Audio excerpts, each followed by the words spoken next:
I'm kind of getting hungry right now, so I might draw a little food. I don't know. I'm going to start with the horizontal line all the way across my paper.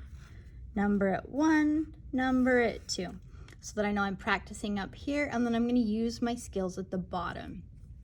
For my practice, I might want to just say, okay, what can I do big shapes with, and what could I do little shapes with? Could I mix two colors right next to each other? How will that look? I just need to try out some things. Maybe I want to try tracing some lines. All of that looks great for my experiment portion of this. Next, I need to get my watercolor palette ready. I have my painting tray, a cup only halfway full of water, watercolors, a sponge, and if it's dry, you know how crunchy that is? It's perfect, doesn't even matter a little bit. And I have lots of different brushes because we're gonna learn if I try to fill up a big area with this little tiny brush, guess what? Takes forever. That's why I got this mama brush right here. Now the first thing I wanna do is wake up my paints. I like to do this by just taking a brush, I dip it in the water, and then I let it drip in each one, or I slide it off the edge. And that's just gonna put a little water in there. Ooh, I got a lot in that one. Whoa, buddy. They're gonna be wide awake. All right, I think I'm ready to begin. Now, artists, if I just dip my brush in here and start painting right away, there will be a tiny bit of color on it.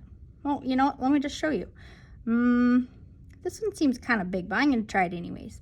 If I just dip it in here and paint my heart blue, see how there's not very much pigment to it? It's like the softest baby blue ever.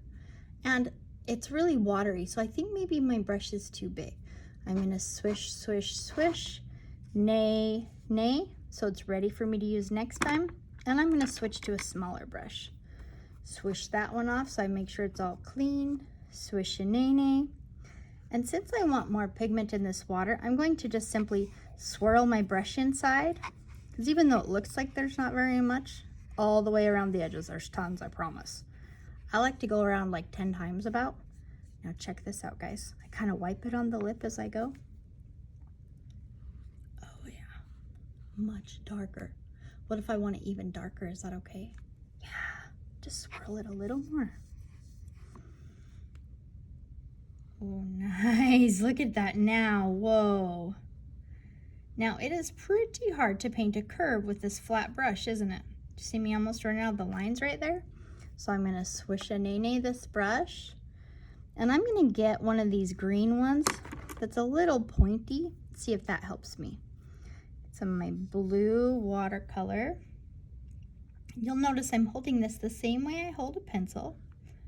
And I'm being so careful. I even let this finger rest on my paper because it helps me make a straight line. Now I'm going to swish a nay, try another color. How about this nice red? Oh yeah, it's getting so dark in there. Love it. Ooh, uh-oh. Ooh, uh-oh. When I go around, it seems like it's doing something kind of funny. I'm sure glad I practiced right here. So I think instead of going all the way around, I'm going to go up and then come up the other side and meet it. Oh yeah, look how nice and tidy that little loop is. I'm going to keep experimenting until I feel confident about my brushes, draw a new picture at the bottom, and then go ahead and paint it. When I'm done, this goes on the rack. I put everything back where I got it from. Thank you, artist.